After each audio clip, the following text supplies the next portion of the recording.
नमस्कार. एटूटॉक परीक्षेत अभ्यास डिजिटल एज्युकेशनल अकॅडमीमध्ये सर्वांचं स्वागत आहे. ज्या युजर्सने अँड्रॉइड ॲप डाउनलोड केलं नाही त्यांनी ॲप प्ले स्टोरवरून डाउनलोड करून घ्यायचं आहे. ज्या युजर्सकडं ॲपलचा फोन आहे त्यांनी iOSची लिंक डिस्क्रिप्शनमध्ये दिलेली आहे, तिथून ते ॲप डाउनलोड करून घ्यायचं आहे. ॲपवर आपल्याला या सर्व नोट्स, इम्पॉर्टंट PDFs एकदम कमी किमतीमध्ये अवेलेबल आहेत आणि सर्व विषय कव्हर करून घेतले गेलेले आहेत. उद्याच्या पेपरसाठी इम्पॉर्टंट पॉलिटीचे क्वेश्चन्स आपण डिस्कस करणार आहोत. यूट्यूब चॅनल सर्वांनी सबस्क्राईब करायचं आहे. दररोज संध्याकाळी 9 वाजता लाईव्ह होत असते, ज्यामध्ये इम्पॉर्टंट टिप्स, पेपर कसा लिहायचा, कोणते क्वेश्चन कसे सॉल्व करायचे आणि इम्पॉर्टंट क्वेश्चन याविषयी डिस्कशन केलं जातं.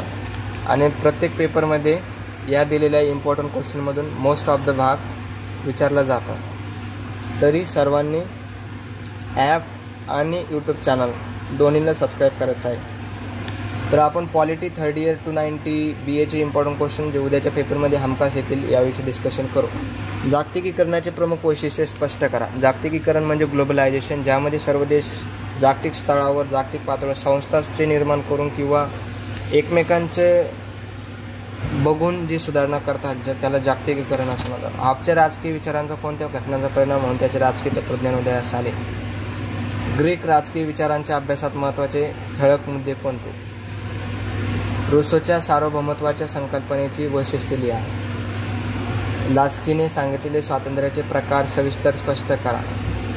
हे सर्व विचारवंत आहेत, ज्याने पॉलिटिक्समध्ये आपले विचार मांडलेले आहेत. याविषयी तुम्हाला बुक्समधून रीड करून घ्यायचं आहे.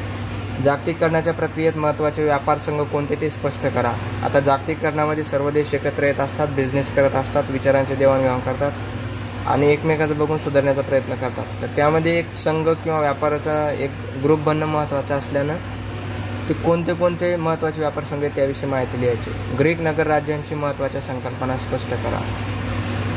ग्रीसला आपण त्यांच्या मॅनेजमेंट आणि नगर राज्यातील म्हणजे महत्त्वाच्या संकल्पना याच्यासाठी आपल्याला ते कळतं की ग्रीक पुढं होतं, त्यामुळे त्या हा क्वेश्चन विचारला. बोजांकेने नैतिक कल्पनांचे केलेले वर्गीकरण स्पष्ट करा. आता हे विचारवंत आहेत, यांच्याविषयी माहिती असणं, त्यांचे विचार, त्यांची फिलॉसॉफी माहिती असणं महत्त्वाचं ठरतं. प्लेटोने साम्यवादासंदर्भात कोणते 2 सिद्धांत मांडले ते थोडक्यात स्पष्ट करा.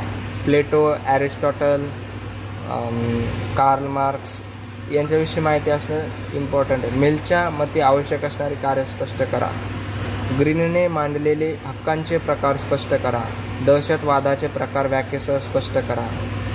दहशतवादाचे कोणते प्रकार आहेत? जसं नक्षलिझम आहे, बाहेर देशातून होणारा टेररिझम आहे, संघीकरण आहे, जातीवादामुळे तयार झालेले नक्षलिझम याविषयी माहिती लिहायची.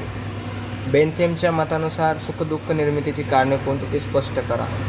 ॲरिस्टॉटलने गुलामांचे सांगितलेले प्रकार सांगून गुलामगिरी समर्थन करताना त्याने मांडलेले मुद्दे स्पष्ट करा.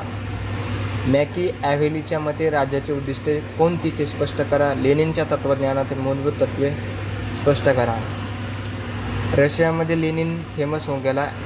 पॅरिस्ट तत्त्वज्ञानाची वैशिष्ट्ये विशद करा. बॉन्देने सार्वभौम सत्तेवरील सांगितलेल्या मर्यादा स्पष्ट करा. उत्पादन साधनात झालेल्या बदलानुसार समाजाचा बदलही विकास झाला, त्यातील टप्पे कोणते ते मार्क्सच्या दृष्टीतून स्पष्ट करा. यामध्ये आपण पाहू शकतो की सर्व काही साम्यवाद, पॉलिटीविषयी माहिती आणि विचारवंतांविषयी माहिती दिलेली आहे. तरी सर्वांनी या PDFसाठी, सर्व क्वेश्चनसाठी ॲप डाउनलोड करायचं आहे, यूट्यूब चॅनल सबस्क्राईब करायचं आहे आणि सगळे क्वेश्चन यातूनच तुम्हाला पेपरमध्ये दिसतील. हे सर्व इम्पॉर्टंट क्वेश्चन ॲपवर अवेलेबल आहे. सर्वांनी एटूटॉक परीक्षेचा अभ्यास ॲप डाउनलोड करायचं आहे आणि एटूटॉक यूट्यूब चॅनलला सबस्क्राईब करायचं आहे.